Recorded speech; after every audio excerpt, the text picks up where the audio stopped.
هنر آموز کس هنرمندی در کشایی کنی نه در بندی گفتند بزرگان که حق است و راست، زیرا شخصی هنرمند و مهنت دوست هیچگاه خوار نمی شود. این گفته ها را عزیزه حکیمова نیز برای خود شعاری زندگی ساخته است، زیرا او در برابر این که در یکی از مکتب‌های شهری تاشکند آموزگار است، وقت‌های خالیگی خود را به آموختن کسب و هنرهای گوناگون از قبیل دوزندگی، بافندگی و پزندگی که برای هر یک زن بانو ضرورت دارد صرف کرده، امروزها در این ساحه ها نیز به موفقیت ها نایل گردیده است.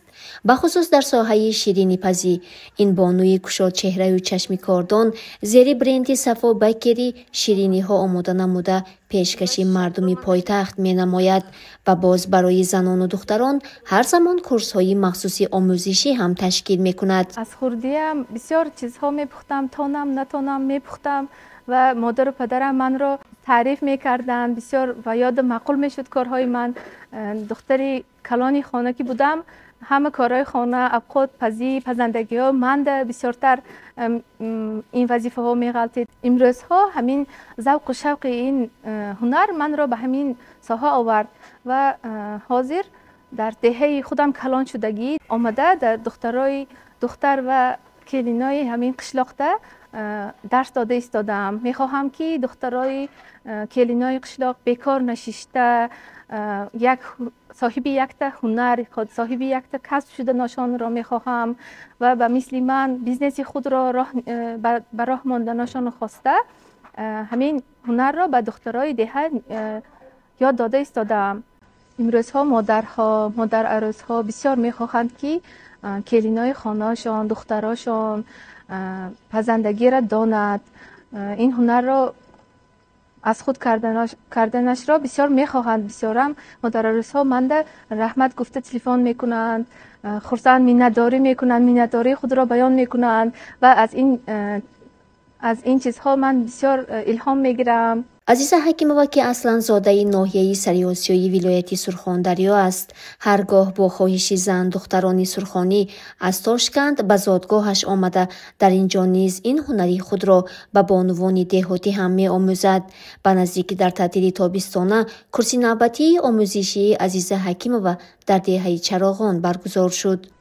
ما هر دو همصنفتگانه به کورس عزیزه حکیمova صفا بیکری اعضا شدیم. ما شنیده بودیم که خواننده های آنها به خیلی موفقیت های بسیار رسیدند و شیرینی و اوقات های با لذت را پخته می توانند.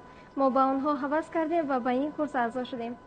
در حقیقت در این کورس ما خیلی هم شیرینی های گوناگون، طعم های با لذت را آموختیم و از این ما به استادمان از آپا حکیم و مینداری خود را بیان میکنیم. طوری میبینید دخترکانی خرد و کلان و زن بانوان از دور و نزدیک سرجم آمده سیر و اسرار پزندگی را می آموزند. محیط اینجا دوستانه بوده، دخترکان مثل اپا و خواهر با هم معامله می کنند و با طعام‌های پخته خود سر یک پیاله چای نشسته خوراک نصف روزی تناول کرده از دل صحبت می آرایند. زیلاله اکتمova خردترین خواننده این کورس آموزشی بوده، همگی 12 ساله است، ولی به خردیش نگاه نکرده حرکت میکند تا از اپهایش قفا نمانده پخت و پز را آموزد. از تاشکند برای همین کورس آمدم. من از اپا را از اینستاگرام ویدیوهاشان و هر گونه پخت و پزهایشان را دیده به این کورس آمدم. من از این کورس امیدوارم که بسیار چیزها یاد میگیرم گفته آمدم و خیلی بسیار چیزها یاد گرفتم. به دختران میگویم که به همین کورس ها در تعطیل تابستانه بیکار ننشسته به همین گونه کورس ها اشتراک نمایند و پخت و پز را یاد گیرند.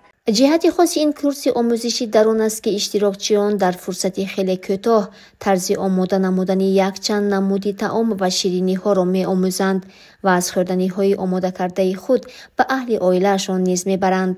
باید گفت این اولین کورسی تشکیل کرده عزیزه بانو نیست. او یک چند دفعه چنین کورس ها تشکیل کرده است که الحال شماری شاگردانش از 100 نفر زیادند. بسیاری از شاگردانش در این سمت خیلی موفق گشتند، مثل هلال نظرova. من از این 1 سال پیش در همین ماه اوگوست ما عزیزا با ماستر کلاسشان گذرانده بودند. ما یکم شاگردشان شده بودیم. ما 7-8 کس بودیم شاگردشان ناز گذرانده 5 روز دوام داشته. همین مستر کلاس چیزاشو یاد گرفتیم. ما به یاد دادن همین چیزا را، تورت، چیز کیک، ترایفل، همه چیزا رو ما یاد دادن. بعد یک ماه من خودم بیزنس ما کشوده رفتم با همراه عزیز آپا. اینا با مصلحت، با موتیواسیون گپاشون با ما یاد دادن. خدا رو شکر حاضر درآمد خودم در صاحب هستم. بیزنس ما سر کردم. 1 سال شد بیزنسم برده ایستادگی من. در دوام 1 سال 2 پارتی ما هم با یاردم اینها مستر کلاس کشیدم. دخترها هم ماشان صاحب کسب، هنر، درآمد شدن. حاضر خودشان شاگردشان هست. شاگردم هست خودمونم زکاسمونو میبراریم. از زبده اولان با رحمتی کلان. در عرفیت میگویند که بدیلی مردها توسط معده راه یافتن ممکن است، اما به فکر ما با خوراک با لذت و شیرینی ها نه تنها دلی مردها بلکه بدیلی همه هم راه یافتن ممکن است. آخر خوراک شیرین و با لذت به کی معقول نیست؟ میگوید مادری عزیزه حاجی رعنا بیبی جوان و کودکی دخترش را به خاطر می آورد. وقتی که عزیزه 10 ساله بود، از بس که من شفاکار بودم، همه کار روزگار و آیلر پرتافته به سر عزیزه کار می رفتم از سر تا بگویه. بعد از خودش 4 تا تربیه خواهرش و دادرش و خوشدامنی پیرم بودن در خانه. عزیزه فقط به پخت و پز مشغول بود. کار روزگار همه کارو میکرد و بسیارتر شوق و ذوقش به پزندگی بود. منم برای همین پزندگی و شرایط کرده میدادم، یعنی رخصت میدادم که تان و ناتان همه کار میکرد. آن چیزی که در یخدان ما بود از هوا یک چیز میپخت و یک چیز ساخته میبرامد. بعضی میشد ناز میبرامد، بعضی میشد میسوزان، خانه بوی سوختگی میشد. ما طاقت میکردیم. پدرش هم بسیار دستگیری میکردن. آن چیزی که سوختگی هم باشد، توغری هم باشد، ناتوغری باشد استعمال میکردن و تعریف میکردن. ولی دخترم میگفتن ما رغبت میدادیم. من امروز تان و ناتان پخته تا حاضر همین کار دوام داده، حاضر پزنده مشهور شد. من شکر خدا یک عائله کلان سرشته میکنه. با همخیل کورسا کرده به دخترها کار یاد داده، مهنت یاد داده، کسب هنر یاد داده. خودش هم از روی همین پخت و پز درآمد داره به عائلش. خودش خرسند کار خودش کردگی خودش ناز میبینه. من خرسندم، فخر میکنم. در آخر کورس آموزشی گلدخترکان برای خود جشن آراستند و به اشتراکچیان به طور تنتنوی سرتیفیکات ها سپاریده شد. صفا بیکری، دلربا نظر و داوود رحیموف مخصوص برای آریان از واحه سرخان.